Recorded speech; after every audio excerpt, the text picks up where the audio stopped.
Donde duermen los silencios es la última publicación del motrileño Antonio Fernández Ferrer, que será presentada el próximo jueves en el Centro de Arte Hernández Quero.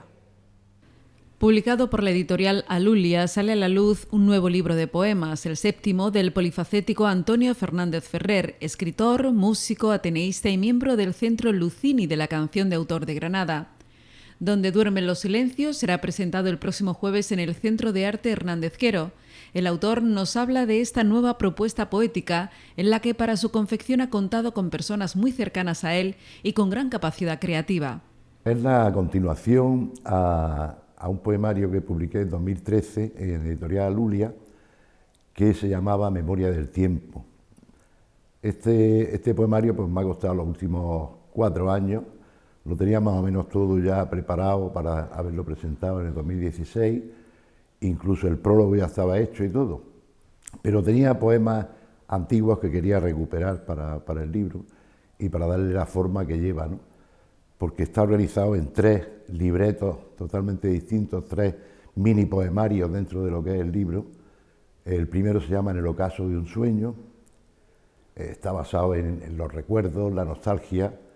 El segundo es Memoria y melodía entre silencios, y el tercero es un poemario encadenado. Poemario encadenado, tal vez convendría aclarar que hay una figura poética que se llama epanadiplosis, que parece una enfermedad, pero es una figura poética, que consiste en que la última palabra de cada estrofa tiene que aparecer forzosamente en el primer verso de la siguiente, con lo cual se van encadenando una serie de estrofas que conforman el poema, y bueno, pues son 6 poemas por 6 estrofas encadenadas, dan 36 estrofas, que en realidad pues, es ese poemario encadenado mediante una palabra clave, ¿no? Y quiero destacar que, aparte de que ha sido pues, laborioso el tener que empezar a reunir poemas que estaban un poco en el olvido, darle otra forma, lo que sí quiero destacar es que es un poemario coral, es un poemario donde han intervenido pues, gente muy, muy cercana a mí y con una capacidad creativa increíble, y entre ellos pues, Jesús Cabezas, que se ha encargado de hacer el prólogo, Teresa Martín Esteves, que ha hecho el epílogo del libro, José Luis López Enamorado, que ha hecho las ilustraciones interiores, y Javier Martín Gutiérrez, que es el que ha hecho el diseño de portada. Diseño de portada que quiero señalarlo, para mí fue muy importante porque yo quería basar el libro en esos silencios que acompañan la palabra, esos silencios que nos acompañan a lo largo de la vida, que muchas veces el silencio expresa mucho mejor que la propia palabra, ¿no? Y quería darle también la forma de esos silencios musicales. Entonces entré en contacto con nuestro querido y medalla de oro de Motril, Juan Carlos Carballo, para que me diera unas pentagramas, unas partituras donde aparecieran los silencios musicales. Me mandó inmediatamente esos pentagramas, y Javier Martín Gutiérrez le dio esa forma de ola que aparecen en la portada, con lo cual cualquiera que, aunque no le guste la poesía, si ve la portada, sabe que en la portada hay silencios, porque son los silencios musicales, ¿no? Decía Paul Valéry que muchas veces los silencios son los que nos hacen llegar a la creatividad. Es muy difícil crear algo poético, algo musical, si no está rodeado, primero, de ese silencio, y segundo, de una soledad, ¿no? También decía en el anterior poemario que la soledad puede a veces ser nuestra mejor compañía. Parece que es una cosa que va en contra de los principios, ¿no? Pero efectivamente la soledad y el silencio son los que te hacen muchas veces participar en ese amplio mundo que es la creatividad. Yo tengo una manía de siempre, que es intentar escribir cuando estoy completamente solo y en silencio. Entonces, tal vez un poco de música de fondo, pero nada más, aunque la inspiración te puede llegar en cualquier momento. Te puede llegar dando un paseo por la playa, yo siempre llevo papel y bolígrafo al lado, tomo nota y luego eso se desarrolla en ese contexto, ¿no? Es tu séptimo poemario, este que acabas de publicar. ¿En todo ello llevas quizá un poco la misma línea? No, en este precisamente eso es lo que he querido romper un poco, ¿no? Por eso he incorporado poemas de carácter social y de denuncia, porque en mi último libro, que se llamaba Monodiálogos frente al espejo, que bueno, tenía de original que es el enfrentarte contigo mismo a tu segundo yo, que todos tenemos dentro, ¿no? Entonces es un monodiálogo contigo mismo en el que tú vas diciendo todo lo que te apetece decir, pero tienes a tu otro yo que te lo rebate. Entonces en ese diálogo entre los dos yo surge pues la espontaneidad y surge la creatividad, que al fin y al cabo es de lo que dota a la base de un texto.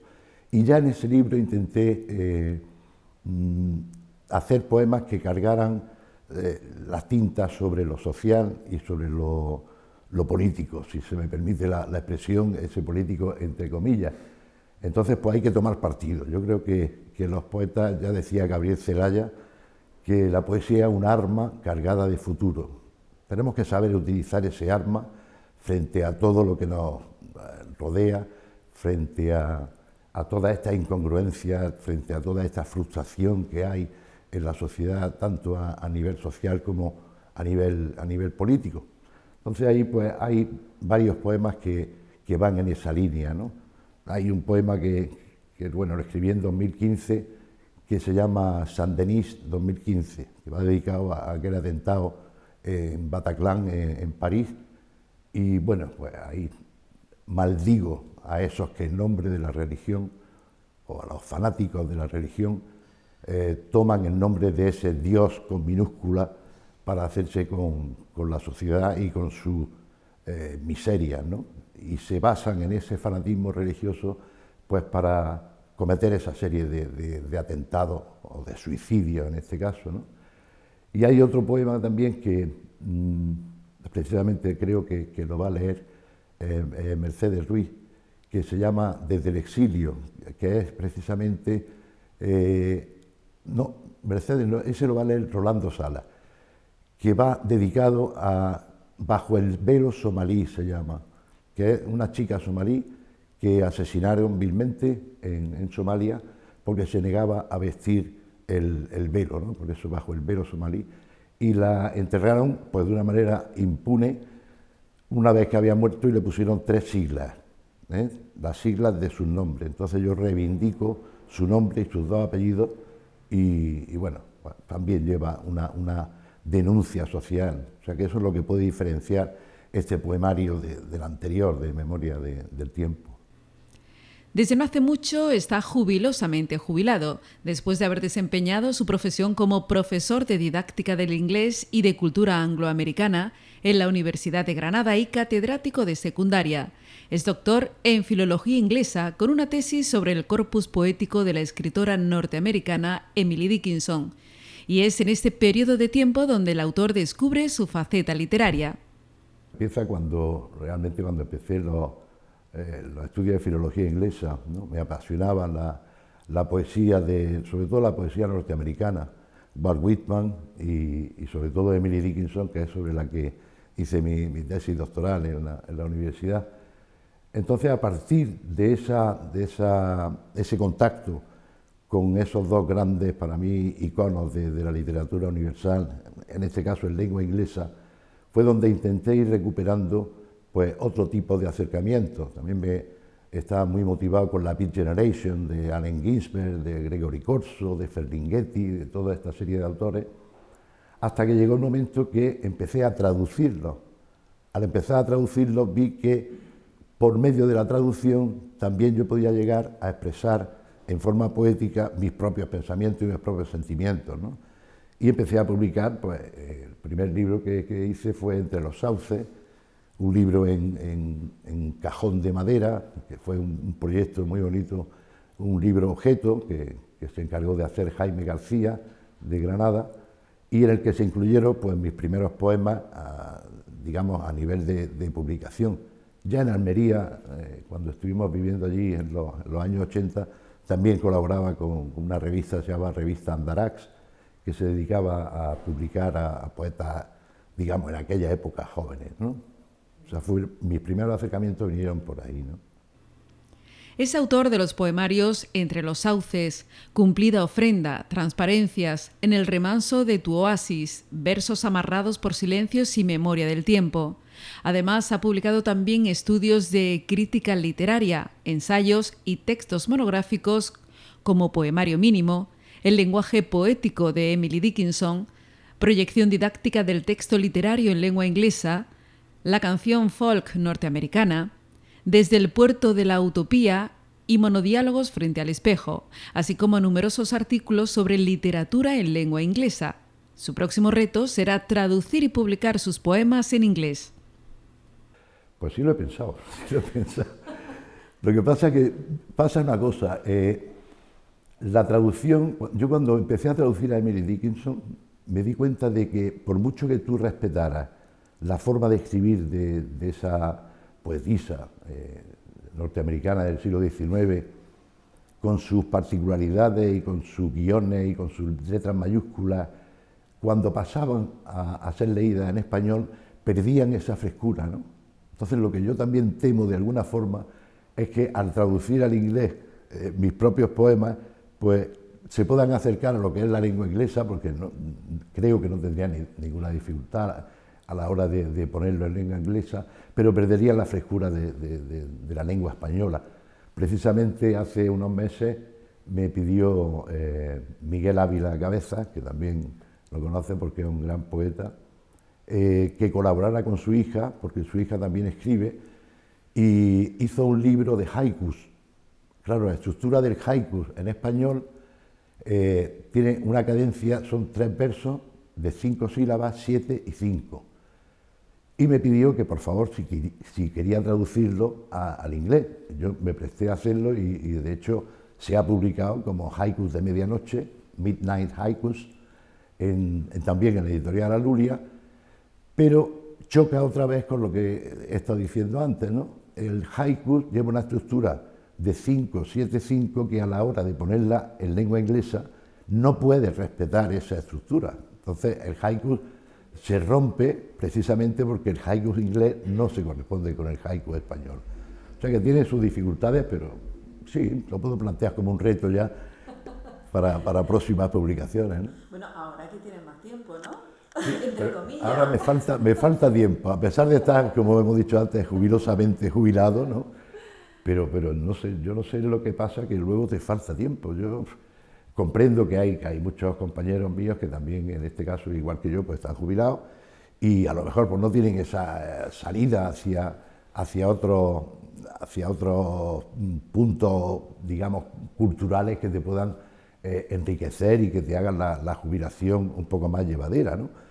Bueno, pero yo tengo la suerte de que me encanta tocar la guitarra, el ukelele, componer, cantar con Adelina, con mi mujer, y bueno, pues meterme en esta aventura. Estoy también liado, ya sabes, con el Ateneo de Motril, estoy también trabajando con el Centro de Lucini de la Canción de Autor en Granada, en fin, que bueno, que hay veces que falta tiempo, te lo digo en serio. Qué bonito pensar así, que falte tiempo, ¿no? Una vez que se jubile, ¿no? Y que sepa dónde emplear ese tiempo. Eso, Con lo cual, ¿tendremos un poquito más espacio para la literatura o lo vamos a llevar sobre Yo conforme creo- vaya surgiendo? Antonio? Sí, yo creo que hay que ir dando pasos. Ya te digo, este libro ha tardado pues 4 años, desde el último libro que publiqué fue en el 2016, que era un ensayo, y en fin. Pero yo creo que el tiempo es el que te va diciendo qué es lo que puede ir, en qué te puedes ir metiendo, ¿no? Entonces, como yo estoy abierto a que el tiempo me diga, métete en esto, estoy totalmente abierto, pues vamos a ir viendo lo que pasa, ¿no? Primero vamos a sacar este nuevo parto para adelante y espero que a la gente pues le guste, ¿no? Al igual que en la confección del libro, el acto de presentación será también muy participativo. Ahora la presentación, lógicamente, y quiero agradecerlo desde aquí a la Concejalía de Cultura y al Coordinador de Cultura, Gerardo Martín, por la colaboración que en todo momento han tenido para que esto salga adelante. Y quiero hacer una presentación donde quizá el protagonista sea el poemario, más que el protagonista sea el autor del poemario. Entonces, para pasar un poco desapercibido, pues me he cogido a una serie de personas que se han brindado pues totalmente de una forma altruista, ¿no? Pues van a intervenir Rolando Salas Cabrera, Ana Costán, José Luis López Enamorado, Javier Martín Gutiérrez, Mercedes Ruiz, y en esa presentación, bueno, se irán alternando las lecturas con un acompañamiento musical de los poemas que también se ha brindado a hacerlo el pianista motrileño Jacinto Rodríguez, que acompañará a todas esas lecturas de los poemas en las que también va a intervenir, por supuesto, este gran poeta y amigo que se llama Juanjo Cuenca. Y tras su presentación en Motril, la próxima será en Granada, en el Centro Lucini de la Canción de Autor, el próximo día 23. Incluido en la programación de ese gran, evento internacional que es Abril para Vivir, que lo organiza Juan Trova, y que este año pues quieren incluirlo como una de las primeras actividades que se van a hacer, la presentación del libro, coincidiendo también que el libro lleva incluidos unos poemas que yo he dedicado, lo he llamado Manifiesto de Ausencia, porque, como sabe, pertenecía a Manifiesto Canción del Sur, un movimiento músico-poético allí por los años 70, que dirigía Juan de Loxa.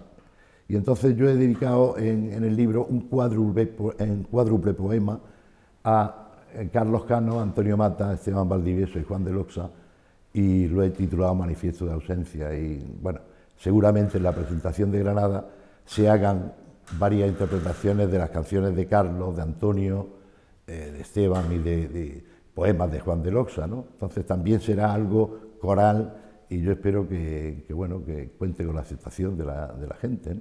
Estupendo, Antonio. ¿Qué te parece si para terminar nos lees algunos poemas a tu criterio? Ah, muy bien. Estupendo. Bueno, voy a leer un poema que llama mucho la atención, el hecho de que hoy día no solamente la juventud, sino a la gente ya, digamos, madurita como nosotros, le estemos dando una importancia, para mi gusto, excesiva al tema de redes sociales, de WhatsApp, etcétera, etcétera. Yo de verdad me entristece mucho pasar por determinadas cafeterías o algunos bares donde hay 4 o 5 personas y cada una está con su móvil y no hay una comunicación, no hay diálogo entre esas 4 personas. Cada uno está a lo suyo tomándose su café, terminan y se van y a lo mejor no se han cruzado ni una palabra, ¿no? Entonces, es curioso que leí en El Mundo un reportaje que hablaba de que están intentando crear una especie de plataforma que se va a llamar Desconectados. Es decir, intentar por un tiempo en desconectar y empezar a hablar, ¿no? También va muy en consonancia con el título, ¿no? El tema del silencio. El silencio, cuando tú lo buscas porque quieres concentrarte, porque quieres escribir o porque quieres componer o hacer algo, está muy bien. Pero buscar el silencio para callar la palabra, a mí me parece una incongruencia, ¿no? Entonces escribí un poema que se llama La palabra enmudecida y puse una cita de un autor conflictivo, pero un gran poeta, Charles Bukowski. La cita dice: uno de los problemas del mundo es que la gente inteligente está llena de dudas y los estúpidos están llenos de confianza. Y el poema dice: entre el mudo silencio y la palabra ha quedado enjaulado el susurro, en ese ilusorio limbo por descubrir, tan próximo al yermo universo de la vana incomunicación presuntuosa. Desde la atalaya de nuestro egoísmo, recalcitrante y obstinado, vamos desandando caminos rutinarios, dejando atrás la esencia del diálogo y los maduros frutos del entendimiento. Imágenes grupales de hipnotizados autómatas pueblan como una constante plaga calles, pasajes, senderos, cual comitiva silenciosa y penitente que buscara una salida a su hechizo colectivo. Siglas inconexas y endogámicas que han usurpado ya el habitual lenguaje y se rebelan inconscientes contra el verbo y los vocablos, reivindicándose como único paradigma. Y voy a terminar con un poema más breve que se llama Asombrado testigo. También hay tiempo cuando uno se retira de la actividad, en mi caso la actividad docente, el entrar un poco más en contacto con la naturaleza. Y a mí me ha traído muy buenas vibraciones el dedicarme al tema de plantas. Incluso tengo un pequeño invernadero donde voy plantando de vez en cuando cositas. La mayoría de ellas no salen, tristemente, pero bueno, yo lo intento, y entonces hay un poema que se llama Asombrado testigo y le hice precisamente a ese tema de las plantas, ¿no? Sentado frente al semillero de guisantes, he asistido, respetuoso y discreto, a un nuevo milagro de la vida. Mientras una frágil y diminuta simiente observaba, desasistida y temerosa, mi irreverente y descarada presencia ante su íntima metamorfosis.